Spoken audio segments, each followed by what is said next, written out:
ఒక రైతు ఎడారిలో ఎండకి తట్టుకోలేక ఇల్లు కట్టాలని ఆలోచిస్తూ ఉన్నాడు. ఇంటి కోసం రాళ్లను మోసుకుంటూ వస్తున్నాడు.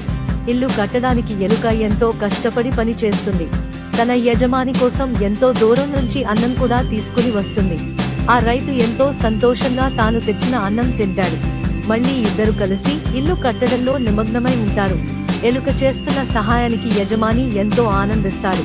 మొత్తానికి ఎంతో కష్టపడి ఇల్లు నిర్మాణం పూర్తి అవుతుంది.